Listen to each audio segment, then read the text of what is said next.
নমস্কার বন্ধুরা, পাকঘর ফুডিজ কিচেনের একটা নতুন পর্বে তোমাদের স্বাগত জানিয়ে আজকের রেসিপিটা স্টার্ট করছি। আজকে ঝিঙে দিয়ে খুবই সাধারণ একটা নিরামিষ রেসিপি তোমাদের তৈরি করে দেখাবো। তার জন্য প্রথমেই নিয়ে নিয়েছি দুটো আলু। দেখো বন্ধুরা, প্রথমে আমি আলুটাকে খোসা ছাড়িয়ে নিচ্ছি।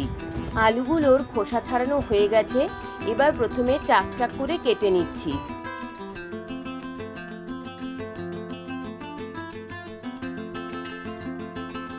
এবার ওই চাক চাক করা আলুগুলোকে আমি কুচো কুচো করে কেটে নিচ্ছি।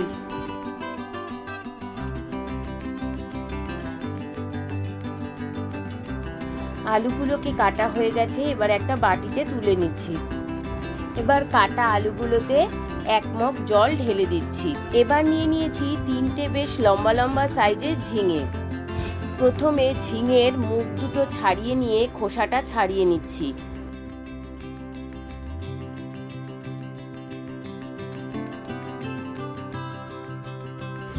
ঝিঙের খোসা ছাড়ানো হয়ে গেছে, এবার মাঝ বরাবর 2 টুকরো করে নিচ্ছি। প্রথমে ঝিঙেগুলোকে লম্বা লম্বা 4 পিস করে নিয়েছি। এবার ওই লম্বা টুকরোগুলো থেকে তেচড়া তেচড়া করে কয়েকটা টুকরো বার করে নিচ্ছি।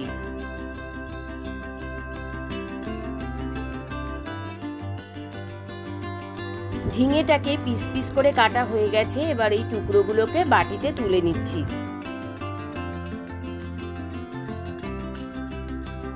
এবার গ্যাসে একটা কড়াই বসিয়ে তাতে দিয়ে দিচ্ছি 2 চামচ মতো সাদা তেল, দিয়ে দিচ্ছি 1/2 চামচ মতো কালো জিরে।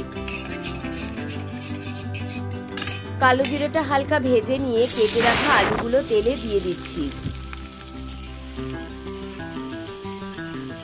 আলুটা ভাজতে ভাজতেই আলুতে দিয়ে দিচ্ছি সামান্য হলুদ। সামান্য নুন দিয়ে নুন আর হলুদটাকে আলুর সঙ্গে ভালো করে মিশিয়ে নিচ্ছি।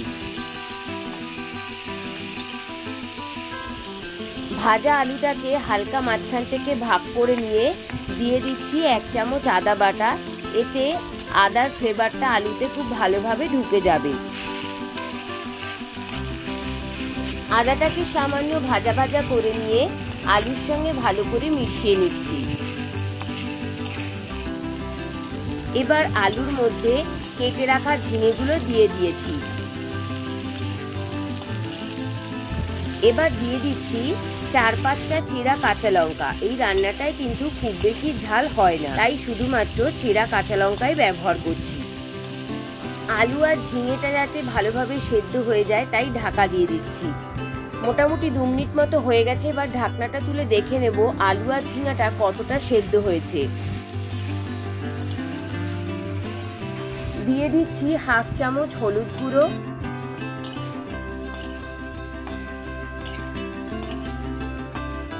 এবার দিয়ে দিচ্ছি স্বাদ মতো নুন। প্রথমবার ঢাকা খোলার পর দেখেছিলাম ঝিঙে আর আলুটা পুরোপুরি সেদ্ধ হয়নি, তাই আমি আরও একবার ঢেকে দিচ্ছি। 5 মিনিট পর আবারও ঢাকনাটা খুলে নিয়েছি। এবার দেখো ঝিঙে আর আলুটা বেশ অনেকটাই সেদ্ধ হয়ে এসেছে। দিয়ে দিচ্ছি 1 চামচ নারকেল বাটা। এবার দেবো একটা বাটা মশলা, যেটা আমি 2 চামচ দিয়ে দিয়েছি। এতে আছে 1 চামচ কালো সর্ষে, 1 চামচ সাদা সর্ষে, সামান্য নুন, হলুদ আর কয়েকটা কাঁচা লঙ্কা। ঝিঙে আলুটাকে সমস্ত মশলার সাথে ভালো করে বেশ অনেকটা সময় ধরে গ্যাসটাকে লো ফ্লেমে রেখে কষিয়ে নিচ্ছি।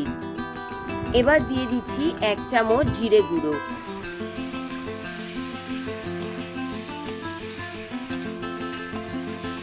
দিয়ে দিচ্ছি মশলা ধোয়া জল। এইভাবে জল দিয়ে মশলা কষালে মশলার কাঁচা গন্ধটা অনেকটা চলে যায়।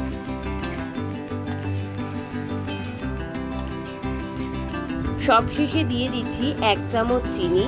চিনিটাকে মিশিয়ে নিয়ে আবার আমি ঢেকে দিচ্ছি। মোটামুটি 2-3 মিনিট পর আবার ঢাকনাটা খুলে নিচ্ছি। ঝিঙে আর আলুটা পুরোপুরি সেদ্ধ হয়ে গেছে। এবার ওপর থেকে ধনেপাতা ছড়িয়ে মিশিয়ে নিচ্ছি। এবার ঢেকে দিয়ে কিছুক্ষণ স্ট্যান্ডিং টাইমে রেখে দিচ্ছি। 5 মিনিট মতো স্ট্যান্ডিং টাইমে রেখে রান্নাটাকে আমি গ্যাস থেকে নামিয়ে নিয়েছি। এবার এই সর্ষে ঝিঙের রেসিপিটাকে আমি কড়াই থেকে একটা বাটিতে তুলে নিচ্ছি। ওপর থেকে ধনেপাতা ছড়িয়ে সাজিয়ে নিচ্ছি। রেসিপিটা ভালো লাগলে আমাকে অবশ্যই কমেন্ট করে জানিও আর শেয়ার করে আমার পাশে থেকো। এই অতি সাধারণ সরষে ঝিঙের রেসিপিটা আমি গরম গরম ভাত দিয়ে সার্ভ করে দিয়েছি। এবার তোমাদের টেস্ট করে জানাবো কেমন হয়েছে। রেসিপিটা সাধারণ হলেও খেতে কিন্তু এটা অসাধারণ হয়েছে, তার মধ্যে আবার গরম গরম ভাত দিয়ে, আর তো তুলনাই চলে না। তবে গরম গরম ভাত দিয়ে শুধু নয়, গরম গরম রুটি দিয়েও কিন্তু রেসিপিটা দারুণ লাগে খেতে। তোমরা খুব ভালো থাকো, সুস্থ থাকো, আর আমার রেসিপিগুলো দেখতে থাকো। আর পরের দিন আমি হাজির হয়ে যাব অন্য একটা নতুন রেসিপির সন্ধান নিয়ে। Thank you.